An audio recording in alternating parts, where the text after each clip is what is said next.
Cewek licik itu terkejut. Setengah mati dulu, aku seberat 150 kilo. Sekarang malah jadi cewek cantik, seberat 45 kilo dulu. Nilai matematikaku bahkan gak pernah nyampe 1 angka. Sekarang gak cuma bisa ngerjain soal dalam 10 menit, tapi juga dapat nilai sempurna. Padahal gak ada yang tahu aku dulunya adalah agen top nomor 1.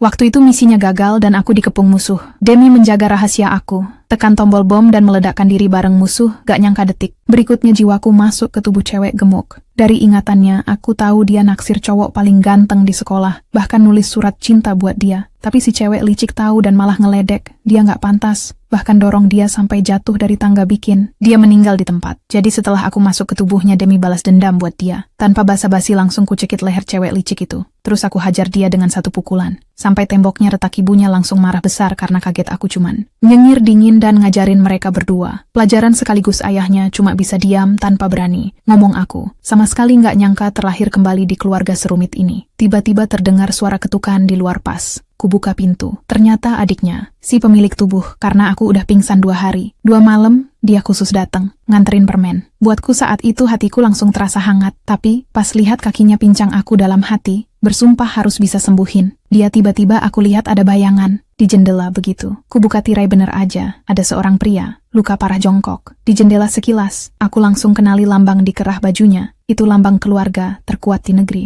Wah langsung. Kutanya dia, mau nggak aku bantuku ganti nyawanya dengan $10 juta.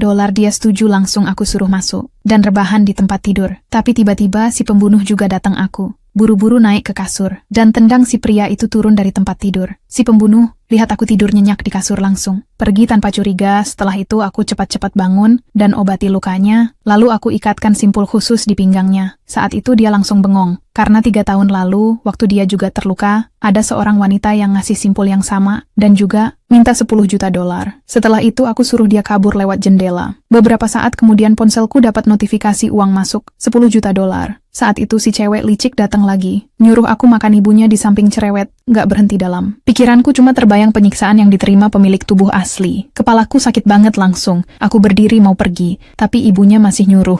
Aku cuci piring, aku langsung marah balik meja, dan pergi saat aku udah lapar banget. Adikku datang bawa semangkuk mie, aku hampir nangis karena terharu. Katanya dia lagi belajar soal matematika. Aku bilang asal kasih lihat aku. Belum sampai 10 menit soal yang udah setengah tahun. Gak ada yang bisa jawab, langsung berhasil kupecahkan dengan mudah adikku. Sampai bengong aku senyum, bilang soal kayak gitu. Mah, gampang banget buatku. Sekalian aku bilang, kakinya yang pincang juga bisa ku cari cara buat sembuhin. Dia malah bercanda. Kalau aku memang sehebat itu, mending kurusin dulu badan sendiri. Aku sempat bengong. Beberapa detik baru sadar kalau dia benar juga. Akhirnya aku mulai program diet dengan usaha terus-menerus.